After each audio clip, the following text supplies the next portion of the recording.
What is up, y'all? Welcome to the Culture Changers Podcast, episode 4. You'll see the setup's a little bit different today. We got me and Eric directly across from each other. I want to try this setup out. And also, I know that the majority of my viewers are from YouTube instead of Spotify, which means that you guys actually watch the podcast. So you're going to see that I have a beanie on, which I'm not too proud of. I haven't gotten a haircut in a little while. It's a little embarrassing. I will show up more correct on episode number 5. I promise y'all that. But I'm very excited to talk to Eric today.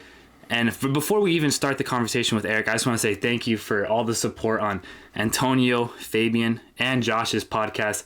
I mean, the amount of support that they've received from doing something that's so out of their comfort zone, I know has elevated them to levels that they didn't even know was possible for themselves. And truly, I mean, I ask them every single time when we finish, I ask them how they feel. They always say they feel amazing. And then I ask them a day or two later when I ask them when they've been able to watch their podcast and review it and really, see what they said, what they did well, and the feedback that they've received every single time, man. They're so genuinely proud of themselves that the smile that comes on their face because of your guys' support, it really means everything to me. And I know it means everything to them as well. But with all that being said, I'm very, very excited to talk to Eric today. I've known Eric for, it's almost been 4 years now. Because like 4 years, yeah. Almost 4 years because we actually worked at Jack in the Box together. That's how we met, and I got that job right when I was 16. Eric was there, and ever since then, man, we've been able to stay extremely close. Luckily, honestly, we've gotten lucky with some circumstances to still be able to be in the communication that we are. And obviously, you've seen his transformation as well and the work that he's been trying to put in, especially if you're in our culture change community, the way that he shares his words. I'm very excited for him to be able to share it on the camera. It's like everyone else, something that he would say he's not comfortable with, but I know that he's going to kill. With all being said, bro, I just want you to give a quick little introduction, like how old you are, where you go to school, and just a little quick rundown. Yeah, for sure. Thank you for having me, bro. So guys, my name's Eric Corral. I've been working with Dame for, I guess you'd say like half a year around there. He's definitely been helping me out and training me for, I would say, around a year.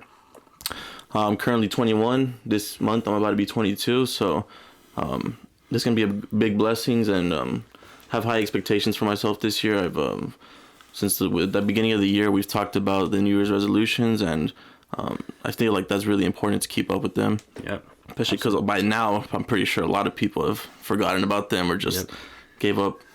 But yeah, I'm excited. I mean, this is the first time talking to, being on a podcast, talking to a microphone and a camera. So I'm excited, bro. It's going to be sick. Absolutely, bro. New opportunities. For sure. And something that you talked about, I mean, you kicked it off right away talking about this idea that people, they set New Year's resolutions. And like I said, that we started quarter 1 yesterday. We're recording this on April 2nd, and yesterday was April 1st, the start of quarter 2. And I thought it was a great opportunity for everyone to reflect in that moment. What have you held, what promises have you held to yourself going into quarter number 1, right? And I want to talk a little bit about your journey though, right? Because I think that you really started to take some things seriously about 5 to 6 months ago, half a year ago or so.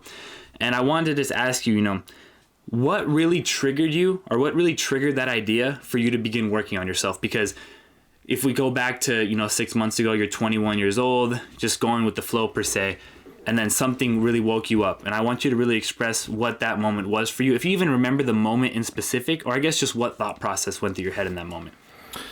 Well, I'll take you a little bit before all that happened. So, honestly, what started is when me and you worked at Jack in the Box together. We talked about you starting your Dame Fitness before the Instagram was even a thing. You always told me you wanted to be a personal trainer, and you wanted to help people out. And I think that was a good lesson to learn, because you were very nervous to do it, and you told me, yes, I'm gonna start it, I'm gonna do it, and kept pushing it back until you went with it. And then you started getting all this attraction from the people that were very close to you, and things just took off from there. But with that, you started focusing so much on your Instagram and building your brand that you took off from Jack in the Box, because it was becoming like another distraction, especially since you're senior in school. Mm-hmm.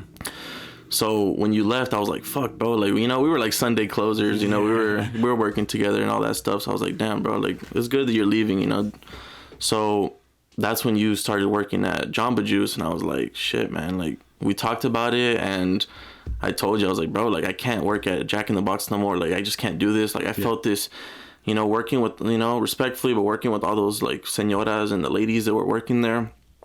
They were just very miserable inside, and they just, they were just not happy, and I just didn't want to keep repeating that cycle. And I knew that I was getting trapped at Jack in the Box. And I knew that I was not happy, even though I would try to just fake a smile throughout the day. So that's when I talked to you, bro. And then, you know, things took off when you told me, like, fuck, we're not hiring at the moment. And I was like, dude, like, are you serious? And then literally a couple hours later, you told me, you were like, bro, like, we're hiring a shift lead at the moment. Like, just come through, like, get you an interview. Yep. And I went. Yep. And now we're working together. Yep. So that was just a little backstory of how we got together and we met. And that was honestly a big turnaround of, like, my whole self-development.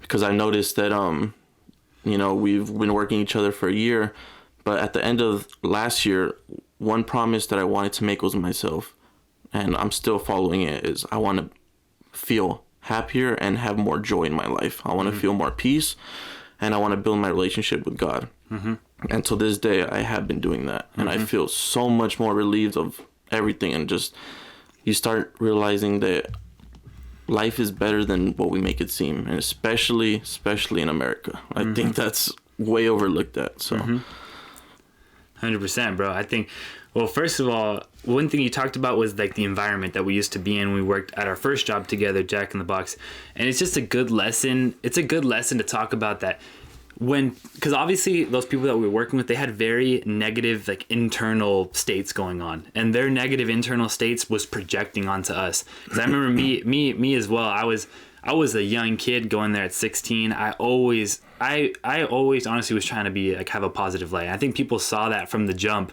But even in an environment like that wavered on me. If I worked an 8-hour shift, by hour 5, 6, shit, I wanted to leave ASAP, because it's just that negative environment. You can feel the energy. Like, you can feel the energy. And I think everyone watching, whether it's a work environment, whether it's a friendship group environment, whether sometimes it's a family dynamic, you can feel that negative energy. And if you do, you need to make a very intentional effort to at least try and go seek a more positive one. Maybe you can't get out of the current one that you're in, but you can at least try and look for a more positive environment, but you have to become more positive first before you can get that environment. But the question that I did want to ask you, though, was when you talked about perspective. You talked about, you know, you wanted to feel more happiness, more joy. And the way that, on your words, were that, you know, we make life seem a lot worse than it really is. And I had a question down here. It was actually much later in the podcast, but might as well touch on it now. What do you think is the greatest perspective shift that you've had over the past, 4 to 6 months that has allowed you to see life in this more positive light and overall just improve yourself? Yeah, for sure. So a big perspective change for me was I would always ask God, why? Why me? Why is this happening to me? Why are you testing me? I would always question everything that he did until I realized that was really leading me into a dark hole. I was not trusting God. I was not trusting his process. And I was always questioning him of how can I do this? Or what could I do here? And why is this happening to me? Or all these negative thoughts that were just not helping me mentally. So what I started doing is started meditating, reading a lot of books, talking to people that were going to help me. And journaling has been honestly the best one because I've just been aligned with God. And everything that I do, you start getting closer to God when you start realizing you're sinning. So I've noticed that was a big thing for me that back then I would do, like go clubs, go drinking, be with the wrong people. And I know that I was doing all these stuff. So now that I don't do that, if I were to do this, I'd be like, okay, like I don't feel in place anymore. I don't feel like I'm doing something right. And that just comes with time. I just feel like God has accepted me and I have accepted him into my heart. And that's been a big piece of joy for me. So 100%, bro. That's really awesome to hear. And one thing, sure. You talked about two really cool things there. The first one was that you always asked why me. And I talked about it in the Josh podcast. For me, that was the biggest thing that I did, where I have very clear memories. I honestly play these memories through my head sometimes when I need to get motivated, where I was in bed very late at night asking God, asking the universe, why me? Like, why? Like I said, I've always been a super nice, positive kid. So when something didn't go my way, I would play extreme victim. I would be victim mentality. But the biggest perspective shift that I've had, I think I can relate with you on this. And I always play the quote through my head, which is like, nothing's happening to us, it's happening for us.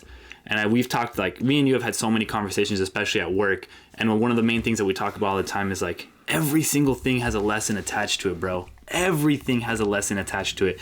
And I've seen you embraced that a lot more, because it was something that you definitely didn't embrace in the past. And now seeing you learn the lessons when you're supposed to learn them, you're progressing at a rate. I mean, over the past 6 months, I've seen you progress more than the first 3 years I knew you, you know, and I think it's because of that little lesson thing.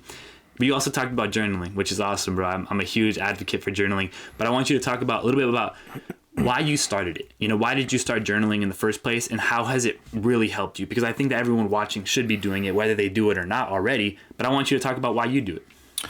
So why did I do it and how to journal? Because I think those are very two things that a lot of people are confused with. So why I started and how I did it.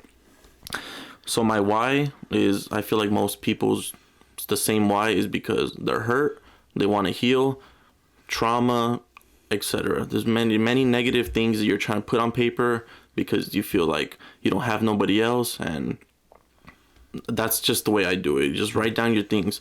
But the reason why I do it is because it has helped me actually heal, and it helps me clear those negative thoughts. You know, one time we talked about, if these negative thoughts keep on coming back and coming back and coming back, just write them down on paper and just keep crossing them out. And honestly, that has been a big thing that I've kept doing. I write down, so when I start journaling, I write down what I'm thankful for. The first thing, what I'm thankful for, I'd say, you know, thank God, thank you for another opportunity, because every day is another great opportunity you've given me. And then I list down some habits that I should be working on, that I need to keep working on. And I have medium-term goals, which I need some things that I need to work on in the meantime, that I'm doing other things that won't, you know, it's not a big change in my whole life. It's just some things that I could be working on. Keep moving forward. Yeah. And if you're not journaling, the honestly, a really big tip, if you want to find inner peace and your start of self-development, is journal, because you're gonna find so much peace. You're gonna be so much happier, and you're gonna be your peers are gonna notice that when you start becoming yourself and start becoming happier. So I mean, why did you start journaling? You know, everybody has this little thing of why they do something. Yeah. So yeah, bro. Thanks for asking. I think for me, it was a quote that I heard, which is, "Those who don't reflect project." And I realized that I was on this self-development journey. I felt like I was ahead of most, but there were some things that just really nagged at me all the time. They nagged at me, but I wasn't really aware of them. I wasn't aware of them, and what journaling did for me was that it made me aware of what I was thinking in that moment. And what I really wanted to start doing it for was embracing regret. Like, I think that's really my why, is that I wanted to start embracing regret as my guideline. And it's something that I've been trying to push a lot more, because I realize how impactful it really is. You know, actually genuinely believing that our subconscious mind is the authentic voice of God, and he gives you feelings of regret when you're doing something that you know you're not supposed to be doing. Like, I think one of the biggest misconceptions is that we choose what we regret. You don't choose what you regret. You just feel it. It just happens. You know, whether it's because you hit the snooze button, whether it's because you drank when you said you wouldn't, whether it's because you overate when you said you wouldn't, whether it's because you went into a test without studying and you know you failed it, but you know it's all your fault because you didn't study. I started to realize these patterns for me, where I would do consistent things that I would regret.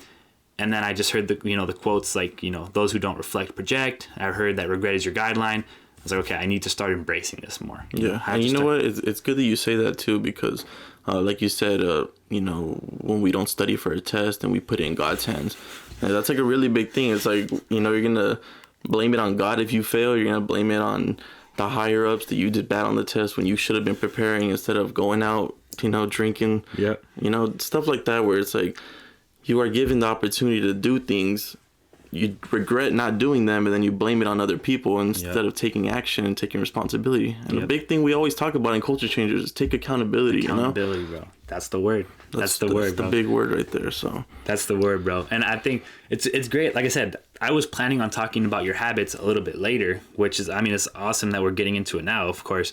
But real quick, I want to take a couple of steps back, and I want you to think about, what do you think is the main contributor that that caused you to not work on yourself for such a long period of time? Now think of like the first 3 years of college, even think about some of high school. High school, we were all doing the same thing. I like to, Josh said it really well that like we're all in the same shit in high school. It's because our environment. It's our environment. We're all in the same shit, really. Some do take school a little bit more seriously than others. Some, take the party life a little bit more seriously. But overall, we all have the same thought patterns. But then once you pass 18, I think it's purely, I know it's purely your responsibility to build yourself after you graduate high school. They say that you're an adult at that point, and it's because you are. But I want you to think about really those first, 2 to 3 years of college. What do you think was the main thing holding you back from going all in on yourself? Well, yeah. I would say the biggest thing was not having this conversation. I think these conversations get overlooked at, and a lot of people don't have the right circle. They don't have the right people, and they continue to just blame everybody else of their situation. Mm-hmm. And I think I realized that in myself, that I was always making excuses of why I can't do this and I can't do this. And then you start changing your vocabulary. Say, okay, I'm going to do this and I'm going to do this. Mm-hmm. And you start changing yourself. And you've noticed that too, mm-hmm. where you start working on yourself for a period of time and people want to hop on your wave and they're like, wow, like this guy's, you walk in a room, you're like, damn, this guy, everybody, you feel that. The energy. You feel the energy. Yep. So it's like more people want to hop on that, and that's how you start creating a better circle around you. Mm-hmm. At the end of the day, if you're going to be wanting to hang out with people that just go out and club and drink and smoke and party, then, you're going to be the same pack of wolves like them. Like, people are not going to count you out differently. Like, there's this one TikTok that I saw where it's like, if you see a pack of wolves, you're not going to try to pick out which one's the one that's not going to bite you, There's basically saying like it's the same thing as the good person. You're not gonna know which one's a good person if you're hanging out with all these bad people. So I like that.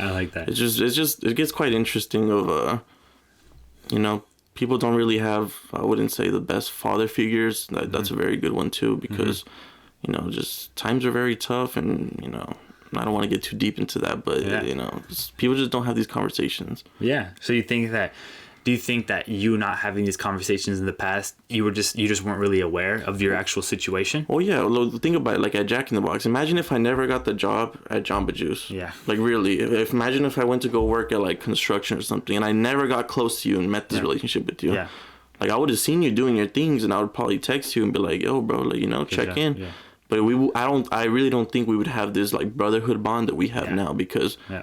And I think it was on purpose. Like, I really, truly will always give thanks to God for literally opening up that job at the moment, Yeah, I wish.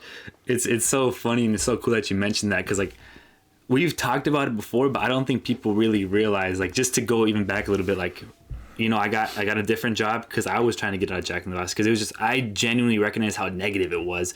And, I was just a young kid still trying to get a job, just always trying to have one.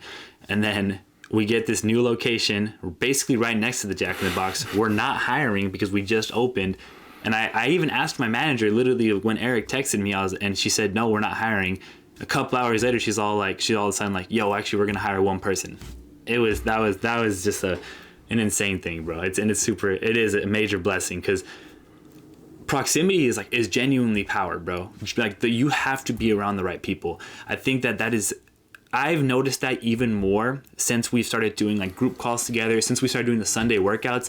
You leave those Sunday workouts in such a high frequency, it just proves to you that you need to be around that environment more. The more time that you can spend around people who really want it, that's when your thought patterns change. That's why I think I'm always at a constant pursuit to try and elevate my people around me, because I want all of us to be pushing each other on a level that we're not even doing right now. Like, I want us in 2 months to be having different conversations that are even next level elevation, whether it's mindset, whether it's goals, whether it's career, whatever it is, bro. But we talked about journaling, and I wanted to get back into this conversation of habits. So I think you mentioned journaling was probably one of the biggest habits that you've added that have had the most positive impact on your life. But I want you to talk about what habit or habits have you subtracted that you think have had the biggest impact on your life. And I ask everyone this question because I'm going to instill it in everyone's head that it's not about what you add, it's about what you subtract. So I want you to talk about what are the biggest ones that you've subtracted, though, yourself. Some habits that I subtracted from my life have been just cutting myself short and just making excuses for everything. Mm-hmm. Just always, I've always just for everything. I've oh, like, let's go to the gym. Oh, sorry, it's because I'm tired, or I had to work, or, you know, no, meal prepping. Oh, I don't have time. I always said that before. And I realized that once you start breaking down your hours in the week, you realize you have a lot more time. You can do it. It's just a matter if you really want it. Yeah. A couple things that I have subtracted too, I'll just talk about one big thing that I've subtracted that was like another perspective change, was my car breaking down. That when my car broke down and the engine basically exploded, that was a big like subtraction to my life, where I was like, like I don't have a car, I can't move around. And I think that was a really big point in my life where I realized where perspective comes into play. I think that was one of the first times where my perspective actually was on my side, and I've used it really well. When my car broke down, and the first thing I thought of was, it's okay. I don't have the money to pay for this. I'm not going to stress about how I'm going to pay for this, but luckily we live in South San Diego where we have public transportation and we could still get around anytime. So that's where I realized that, okay, well, I can't just look at the bad and be playing the victim of, oh, my car broke down, like I can't get around. I just played the other role, and I was, okay, we still have buses, we have trolleys, I can still get around. I still have to get to school. What am I going to drop out, So I realized that those just little ways that you change your thinking is going to make your outcome of your whole day better. Because if one thing ruins your day, like, there's just one little thing in the day. Well, you still got the whole 23 hours. You can't just let one little thing, Yep. So I have subtracted a lot of things on my life. That's a really good question. Yeah. I think, I think what you're saying is that you've subtracted negative thought patterns. Now, of course, I know we can't subtract them permanently, bro. We can't. We're human beings. Negative thought patterns are just a reaction. But would you say that you think that you've found it a lot more, or I guess you found it in you to see the positives in every negative now? Oh, for sure. I did seeing the positive in every negative and just stop playing the victim card. Those two have been hand in hand with me. And once you start actually applying these things, you realize when the bad things do happen to you, you're like, you take the better step and you take the right direction. You're like, okay, that's fine. Embrace it. Learn from it. You know how we said, learn from it. You got to learn from the what happened. If you're just not going to learn from it, you're just going to keep doing the same thing. 100%. But I think there's no doubt about it that adversity is our biggest lesson learner. Adversity is genuinely, and one thing that I always talk about, and I talked about it on the YouTube video that I recorded today for myself, was that I've had a very blessed upbringing, but what I have done very, very well is I self-inflict the adversity. Whether it's through an extremely early wake up that no one can understand, whether it's through an extremely hard workout that no one can understand, whether it's through choosing to track my macros and do the inconvenient thing, it's self-inflicting adversity to be able to learn from it. And I think that that's something that all of us can do better, but it's something that all of us, that me and you have done very well, and obviously the people in our circle, because you want to put yourself, and obviously there's uncontrollable ones like your car, but sometimes you want to put yourself in negative situations, an early ass wake up off 4 hours of sleep, so that you can practice positive thought patterns. Everyone needs to practice positive thought patterns in a negative moment, because if you can turn every single negative into a positive, you're genuinely unstoppable, bro. Genuinely. And I think that's one of the biggest things that I've noticed in you, and it's why you haven't quit. Because I think a lot of other people, when something like a major car breakdown happens, when something like health problems happen, when something like any life situation happens, it's an opportunity for them to quit, and they jump on that opportunity. And the reason that they jump on that opportunity is because they don't turn the negatives into positives. And that's something that I've noticed, bro, that you've done just very, very, a lot better. And it's something that you continue to improve on every single day. And I want to give you your props on that, because I know it hasn't always been easy, bro. I know it hasn't always been easy. Well, like when we used to work at Jack in the Box, obviously we had all the señoras and the older ladies working there, Yeah. None of them had cars. So honestly, when my car broke down, that was a big thing that made me realize, like, okay, like, the ladies, they come to work on time, even earlier if they have to, but they come from TJ or they come from Rosarito, which from Rosarito to TJ is like an hour and something. And then to cross the border, they have to wait the whole line to wait for the trolley to get to, and then to take the bus. That's a lot. That's spending their whole day just trying to get to work. Yeah. And for me to just get on one bus to go to work, that's, you can't compare those two, you know? So exactly. Perspective, bro. And I realized, like, dude, they work all day. They bust, you know, they're behind all day to get to work, work their 8 hours, and then they have to go back home, which is another whole day, seems like. So I'm blessed, you know? Like, yeah, I'm taking the trolley, so what? But I'm getting where I have to be on time, and I don't have to be doing it all day like they do. So that's 100%. And I think it's accepting that you know internally that it's not always going to be like that. Yeah, for it's sure. Temporary. It's temporary, and understanding that these things are temporary. That these inconvenient circumstances are always temporary. However, you can make them permanent by negative thought patterns. Because let's just say that to this day, because your car, it was like a month and a half ago, right? Or maybe a little bit longer, actually. It's maybe 2 months. But imagine you kept that negative thought pattern, and to this day, you still have a negative thought pattern on it. Guess what? The circumstances are going to look just as bad. Nothing's going to get better, and you're not going to grow from that experience, right? But we talked about victim mentality. We've already mentioned it a couple times in this podcast. And I want you to really think on, what do you think caused you to have that victim mentality? What do you think was the biggest players in that? Because it's something that I definitely had as well for basically my whole upbringing, honestly. And I'll share mine first. And honestly, there's a lot of things that I think play on this for me. But I think one of the biggest things was never being taught true perspective.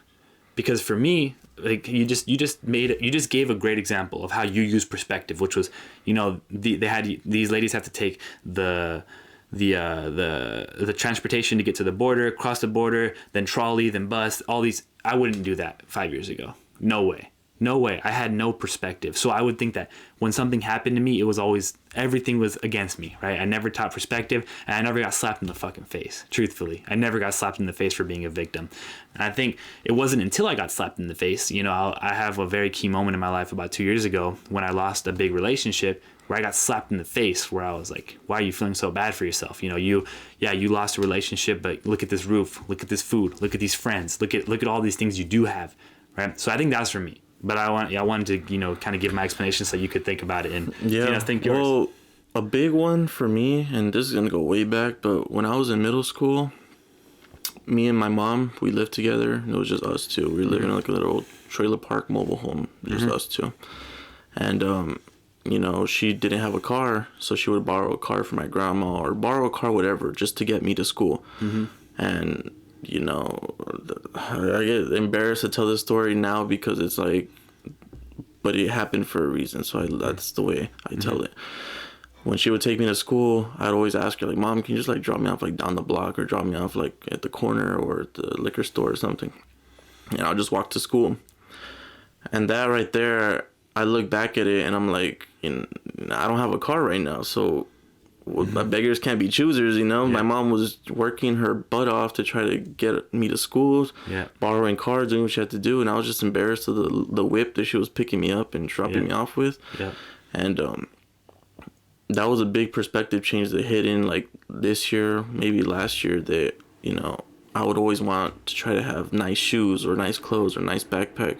And now I feel like I'll just take whatever clothes I could get. I'll take whatever shoes I could get. Like, I haven't bought shoes. I haven't bought clothes for myself in maybe years because I realized, like, I can't be spending money on those stuff. I could just, whatever shoes, whatever clothes I could get, I'm going to use. And, you know, they're going to get dirty anyway, so I'm just going to abuse it up to what I can.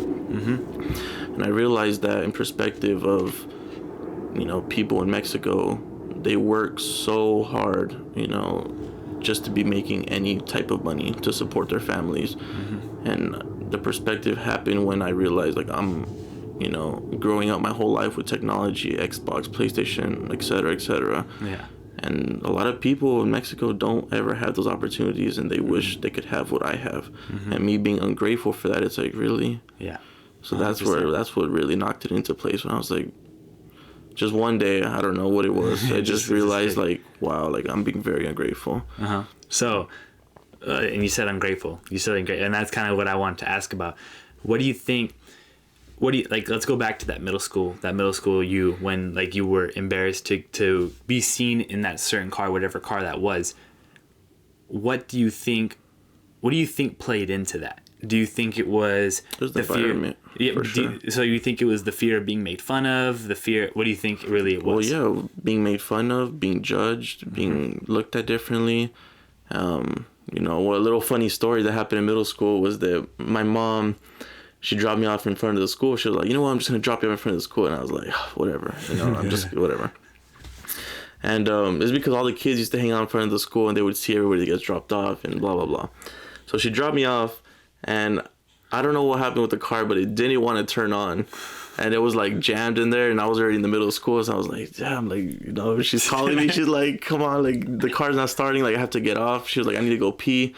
I was like, Mom, like, please do not get out the car. Like, just, I was so embarrassed, and I was just, like, so ungrateful. Yeah. And I look back at it and laugh, not because it was funny or this and that, because how bad my mentality was, and how corrupt, and how just, I was so rotten, you know, and it was just like, yeah. And just growing from that, honestly, it's a good lesson because I can try to help somebody else that's thinking the same way. And I know it's a big problem right now. So, and I was going to say, I was literally about to say, I think that there's probably 18, 19, 20-year-olds who still think that way. And the reason I ask you if you think it was fear of embarrassment is because I know that we've all been through that because social media is a thing. I think that's the biggest player, is that social media is a thing. So people are so good at putting on masks on social media, so that when there's no mask to be put on in a real world situation, you have to really embrace what you got. You know, you have to, and a lot of people can't embrace what they've got because they've put on this mask on social media for so long. And I think that's honestly the biggest player. I mean, because social media always opens up the door for bullying too, opens up the door for, you see someone else that looks like they're doing better than you, so you inherently get jealous.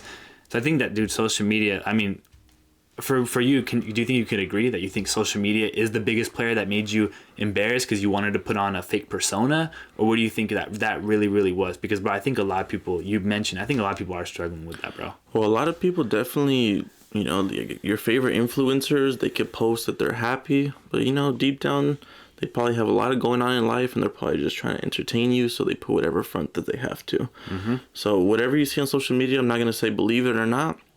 Just know that there's probably more truth behind everything. Mm-hmm. And I think that's where we try to keep it as authentic as possible here at Culture Changers, that we just, you know, we're not going to edit this. We're not going to talk over. We're just, you know, just going to be me and you talking, and we're just going to grow. You know, in the future, they're going to see better progress. And that's where I think a lot of people want to skip over. It's just that process of learning, growing, and all the mistakes and everything. Like, this is my first time behind a mic and a camera, you know? Mm-hmm. Yeah. I'm not perfect at it, but you know what? If we keep doing this, which we are, and it's just going to go on in the future, like, we're going to see these and be like, damn, like, we came a long way, you know? Yep. And a lot of people don't want to see that because they want to see, like, the good quality stuff. And like, wow, look at this. Like, he already does this, you know? Yep. Nobody wants to go through that process. No. That's the funny part is that's the whole journey, bro. That's a good one. That's the process is the whole journey. People want to skip over to the end result because that's what they see on social media. Yep. But all those people that were grinding and they were putting in the hours, you know, those entrepreneurs taking 10 years to do what they did, that's the process. So just embrace it and learn. 100%. But I think that's like the purpose with Dame Fitness. Like with my whole Instagram, you could scroll way down. I think I have like 405 posts now, which is crazy. But you scroll all the way down. I didn't delete any of my first posts, and I never will, because it's genuinely pretty funny to look back on, because they're so, first of all, my captions are weaker. My quality is obviously weaker. My ideas are weaker. Everything is lower level. But that's the progression. It's showing people. The beautiful thing about Dame Fitness, bro, really, that I don't give myself my own flowers too much because I just don't do it, but like, really, I've shown every bit of growth. And you mentioned being like, people don't want to show the realness of it, but people don't realize that authenticity is your superpower. And that's why, we talked about before the podcast, bro, like, dude, just be you, because people can feel the energy when you are being you. For sure. And I think we can feel it when we're talking with someone who's clearly putting on a mask. Clearly, you can feel it. You can even feel it through social media, right? You can feel when someone makes a post of them on vacation with some fucking rap line as like the caption. It's not real, and you can tell now. I think everyone can tell what's real and what's not now. Some people are better at putting the mask on than others, of course. I can't say that everyone's, you can detect everyone's fakeness per se. I don't know if that's, for lack of better terms. But giving people this idea that being authentically you is literally your superpower. That's how me and you have gotten close. That's how I've gotten close with everyone in the Culture Changers. That's how I've approached Dame Fitness Instagram. There's definitely been times on Dame Fitness Instagram where I've been insecure and wanted to not be me. And then you could probably go through my post and there's probably is some in there that you can tell, like, he was not being him in this one. Dude, there definitely probably has been, honestly. But one thing that I've been able to embrace and that I want you to keep embracing from brother to brother is be you, bro. Be you, because there's no other version of yourself that's going to be able to teach and help people the way that being authentically you has been, bro. And I put one of the questions here, which was, I noticed that you're at your best when you're sharing your ideas. I noticed it. And I noticed that version of you comes and goes, where you'll be in a complete flow and you'll send an amazing idea where you might not even know how good it really is. But I want you to talk about the role of giving back and what that really means in your life and how you've approached it now and how you want to try and keep growing with that. Yeah.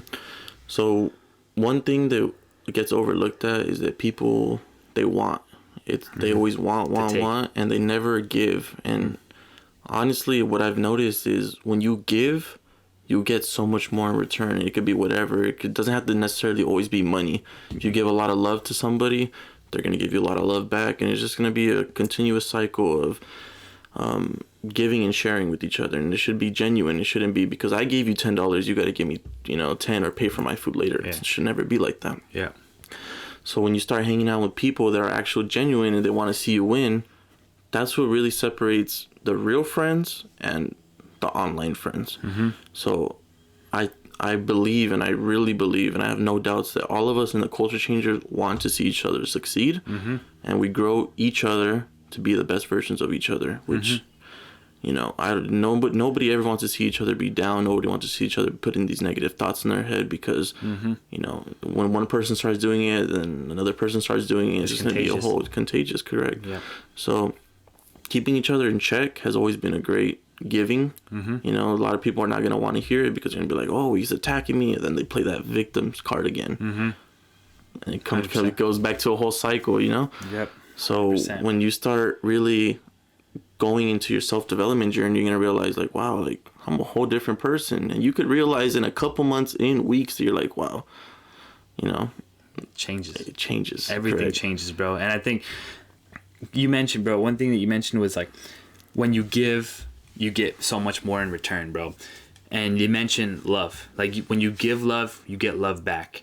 And one thing that you mentioned earlier, this was probably in the beginning of the podcast, bro, was putting your heart into the things that you do. Backing your heart with it. Like, and that is, bro, that is so important. That is so important. And I've really, and the thing that I want to say from my experience over the past couple of weeks is I'm not taking on any clients in the month of April. And the main reason that I did that was because I was putting my heart into so many different things that nothing was getting enough of my heart. Nothing was getting enough of my effort. So that's why I made that decision. In the past couple weeks, the past week has been amazing, bro. But one thing I would love to talk with you about, bro, is something that I've learned a lot from you, that I've began to take a lot more seriously because of people like you.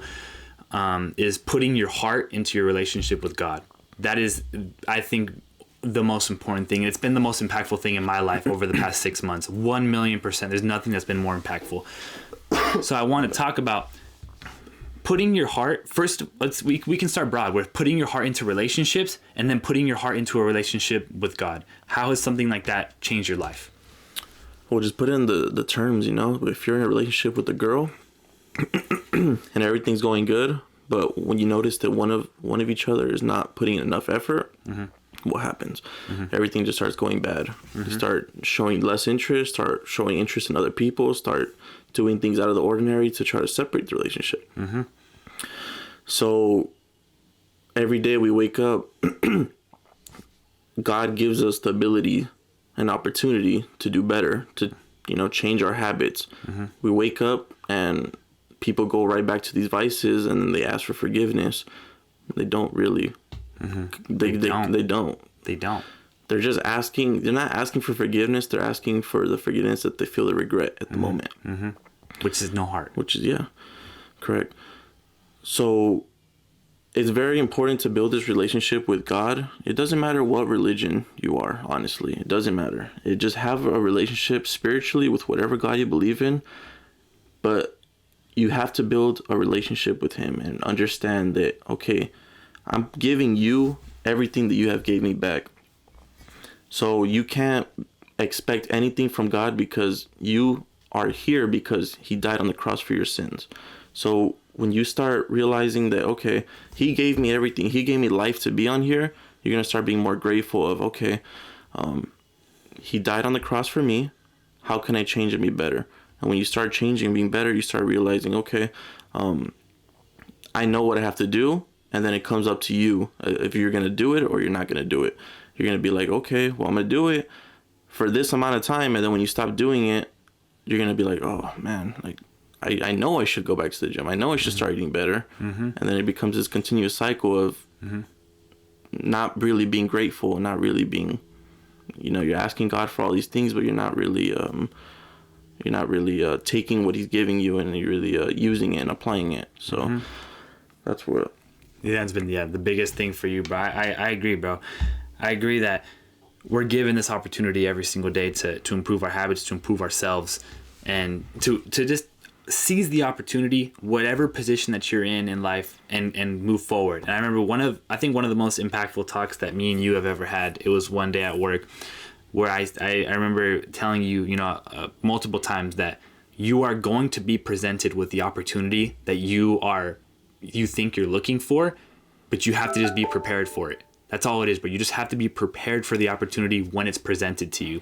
And I think that the only way that you can be truly prepared is by taking every single day seriously.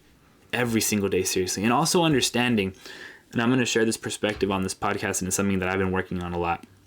And it's something that I want to share with you, that whatever your vision is, we have different visions. I always say that everyone has a different vision, but we all have the same purpose.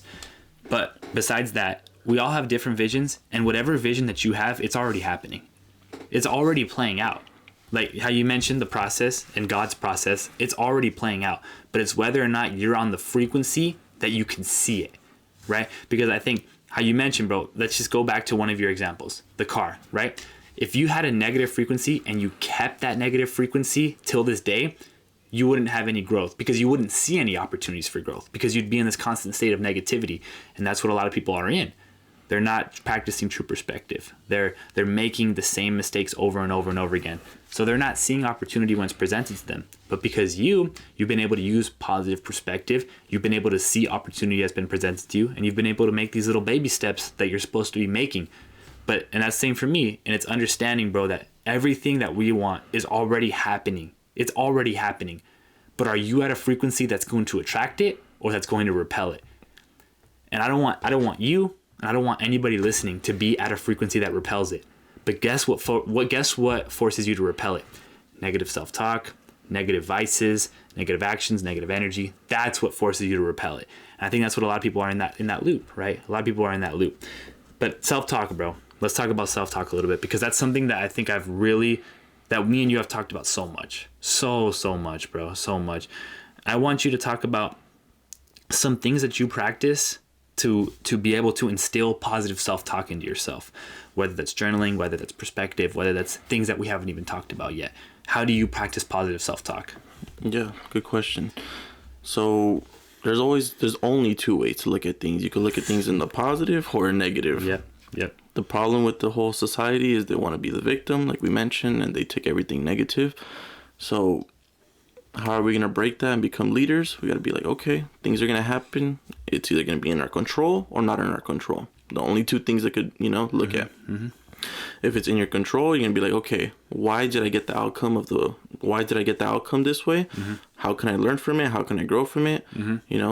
And in one of the books with the Kobe one, mm-hmm. They would look at the game film and they would talk about, okay, like how did he take the step to miss the shot, or how was his wrist at this moment? And they look back at every single thing that was in their control to be like, okay, for next time we have to make sure this is aligned with this, so your body could be aligned with the basket and you can make the shot. But if it's not in his control and the ball wasn't in his hands, he can't get upset of the reason why they lost the game, you know? You just got to trust your teammates. And that's a big thing that we do with each other, is that we trust each other. So if it's in my control, I'm going to try to do what I can. If it's not in my control that I don't have a card, but it's in my control that I could take the trolley or the bus to go to the grocery store to get some food to prep. So there's only two ways to look at things. You're going to take things in the bad way and be like, oh, poor me. Like, why did this happen to me? And start questioning God and questioning other people and blaming other people. Or you could take it in as, okay, I messed up. I'm learning from it.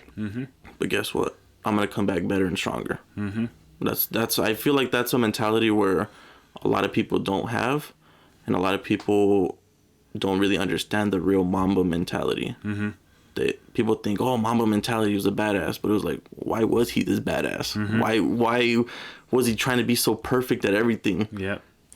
Because it was in his control, because he wanted it. Yeah. 100%. So just two ways to look at things: either positive, negative. You mentioned journaling and meditating; these are all great things, but you could do all these things, but if you don't apply them, it's not gonna matter. You could journal all you want, you could meditate all you want. You can even pray, but if you're not applying it, you're not taking what's given to you and really, applying it. Yeah, it's just gonna be the same cycle. So doesn't matter. Just reflect on everything. Yeah. That's it. So would you say that shifting this perspective to something's in my control or not in my control, and everything that's in my control, I'm going to control it at the highest ability. Everything that's not in control, I'm going to just either try and learn something from it, what I can, or just move it to the side and, control what I can control. Do you think that perspective in itself has allowed you to practice the positive self-talk more? Oh, yeah. And we practice the positive self-talk a lot more. We also practice your habits, too. If you have work early Sunday, but then you go out to the club Saturday night, the consequences that you're going to pay later. So it just comes down to, okay, and then it just messes up your habits, pushes your day back, gives you negative thoughts. You had fun. You get that little sense of dopamine that you're going to try to chase again. It just becomes a repeating cycle of, Monday through Friday, you're going up, you're going down, Saturday, Sunday up, and then just repeat back up and down. So you just, everything, I really truly believe that everything in life is chasing dopamine. Yeah. But other people's dopamine is different. Yeah. Some people like this process of going, and some people get more dopamine from chasing their goals, and others get it from the vices. So, yep. I think one good perspective is that, like, all of us humans, like, we're naturally aggressive. Like, that's human nature to be naturally aggressive. However, you can use your aggression towards chasing your goals, or you can use your aggression towards being violent to other people. You can use your aggression towards chasing the high on the weekends. You have some people's aggressive personality is stronger than others, but everyone has it. But where you apply it, like where you pick and choose to use it, is completely in your control, right? And it goes back to what we talked about, something being in your control or not being in your control, right? So I think it's very interesting that you mentioned, like, chasing the high. Because I think that's what a lot of people are doing. A lot of people are chasing the high. But the high should be waking up in the fucking morning, early. And I talked about it on my YouTube video today. Like, every time the alarm goes off and I'm tired, but I get up anyways, I'll in my head, I'll be like, ding, another win for me. Ding, another win for me. That's my dopamine. That's my high. But the beautiful thing is that you really, in reality, you choose what's your high or not. You choose it. No one can tell me that, oh, like, it's just in my genes to party every weekend. It's in my genes to club all the time. It's in my genes to be lazy and watch Netflix. No, you choose what you get your highs from, right? I want you to talk about what you would say you choose to get your highs from in the past, and what you get your highs from now. What really brings you joy now? That's a good one. Back then, my great sense of dopamine would always just come from going out, clubbing, partying, thinking I was having fun, being with friends, and just being surrounded by low frequency people. That's what I thought my high was.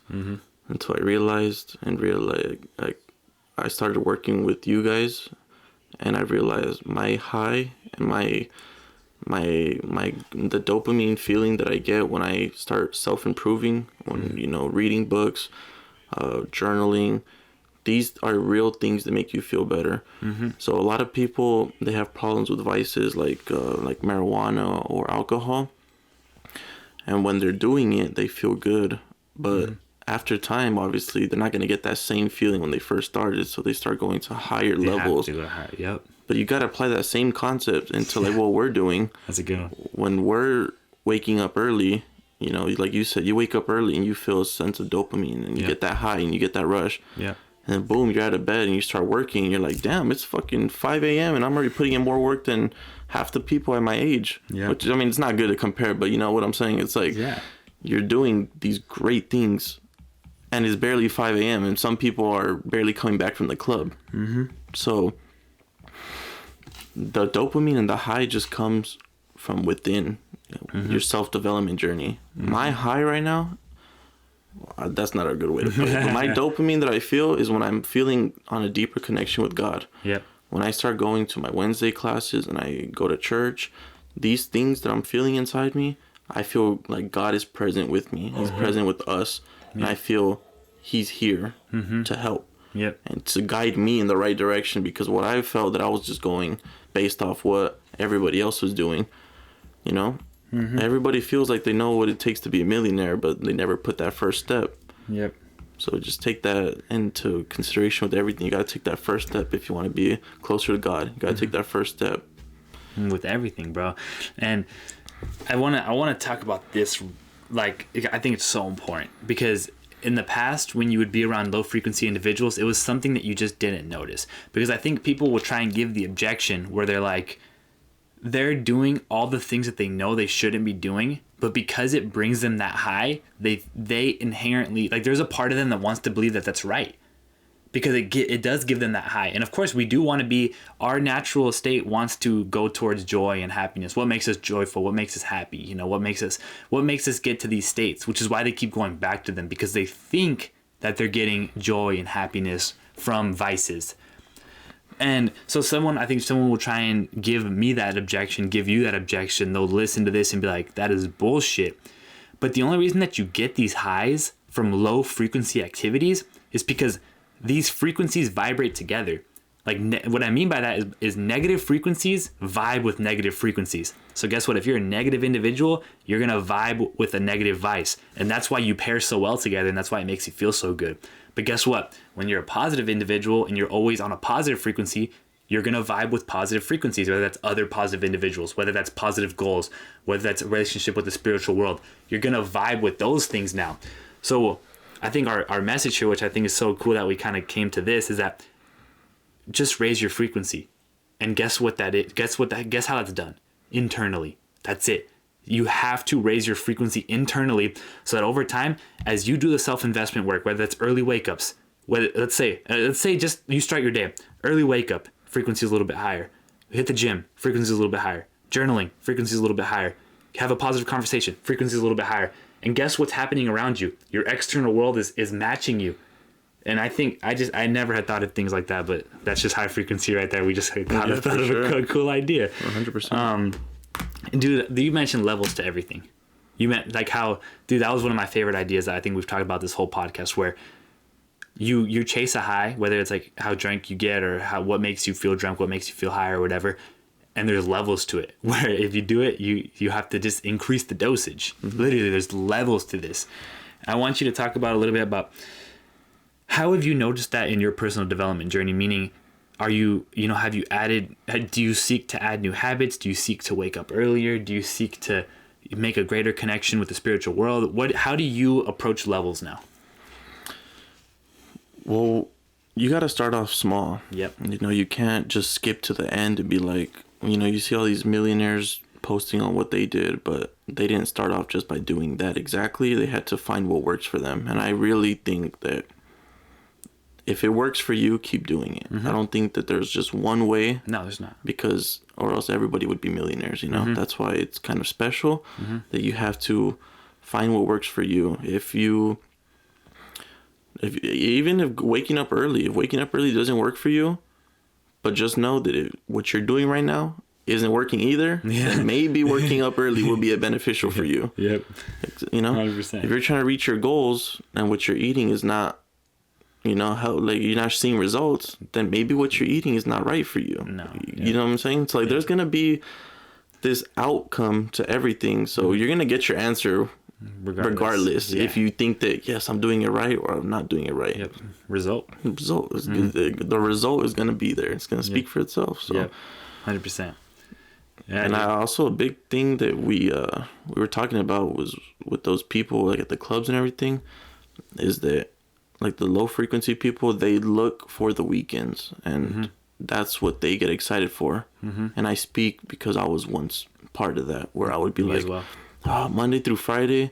So I'm just wasting 5 out of 7 days doing my 8-hour shift, eating like crap, staying home. You know, I was going to school, but like that, it was kind of online school, so you could get away with a lot more. And I would just wait for Friday, Saturday, Sunday, and those Friday, Saturday, Sunday, just doing, just doing the same vices, hanging around with those people, and spin the block again, Monday through Friday, just doing the same thing. And I wasted so much time, money. I'm not gonna say regret because if I didn't do that, I probably wouldn't have learned. And 100%. I'm gonna say that I'm grateful and I'm blessed that I was able to cut that out at a young age. 100%, bro. So I see a lot of people going out and doing it right now. So I'm like, it's okay. Like, you know, you're doing it, but we can help you. We can get you in the right path. And I think that's what's very special. But again, like spinning the block, it's people don't have these conversations. So if you were to bring somebody that goes out clubbing and you to put them behind this microphone, they're not gonna know what you're saying. So I think we got to get to those people's levels to make it easier for them to understand, like, shoot, like if I keep this pace up, I'm not going to be what I want to be in the future. I mean, everyone has goals, but they just die as thoughts. You know what I mean? 100%, bro. They think, fuck, like I want to do this. And then they never take one step. Take action on it. So yeah, dude. Just having more people believe themselves would be nice. 100%, bro. I can agree with that. And watching your level of belief in yourself is something that I've seen grow. I've seen grow especially over the past 6 months, because it's something that it's not free. You know, self-belief is not free, but in order to gain this self-belief, you have to just do the work on yourself, man. And I think that's the end all be all. Everything that we've talked about, work on yourself. Work on your damn self. But the last question that I love to ask everyone, this will genuinely be the last question. I'm not going to do no bullshit. But last question, bro. If you were to tell your former self one thing, at your lowest point, bro, one thing, what would you tell him? That was just recently too. So just be happy and genuinely mean it. Not just smile and just fake the pain. Be with your loved ones. People care about you more than you think. If you really genuinely feel like you have nobody, you know, talk to people, your friends, that people care about you more than you think, and don't listen to what the negatives, you know, if you have a dream or you have a goal or you have something you want to do, a lot of people tend to just go away from that because they think, oh man, someone's going to say this, or, you know, they make all these negative actions, or they have all these negative thoughts, but then they'll never know if it's going to happen. And most of the time, those people that they thought, they're supporters. So be happier, do what makes you happy. You know, if you want to post on social media, post on social media. Don't let anybody tell you that, oh, but it's not going to work out, you're just looking like a fool. You know, you're going to start off, you're not going to be posting the best content. But if you're dedicated and you want to blow up on social media, you want to help out other people, go ahead and do it. And don't live in the regret of, man, I should have done this. You know, you see all these TikTokers doing all these gym videos, you know, food hauls, talking motivational. There's many fields on the internet that you could be a part of. So you being silent is, you're just going to live in your own regret in the future. So be happy with yourself. You know, follow the 3 pillars of life: spiritual, mental, and physical. And having a balance between those 3 has honestly brought me so much peace and joy to my life. So just, hang out with good people that are going to be wanting to see you do better, and not people that are going to want to see you do good until you do better than them. People that are genuinely going to want you to see you at the top. So 100%. I think that's been one of the biggest, recently this couple months too, is just realizing that, we get one life, and we could either just die trying to chase money and live in sorrow and be, or you just got to be happy in what you have, because somebody else, especially in other countries, they have it way worse than you. So, last thing before we close it off, I was just going through a lot of things emotionally with, my mom. It was been a very mental battle if she had cancer or not. So it was just been a very, very mental thing. But I didn't let that affect me into what was going to be the outcome of my future. I realized that, okay, my mom, she did her test, thankfully everything came back good and she has no cancer, really thank God. But I wasn't going to let that determine of me being sad, me not chasing my dream, me having an excuse, me playing the victim, and actually going to just what she would be proud of.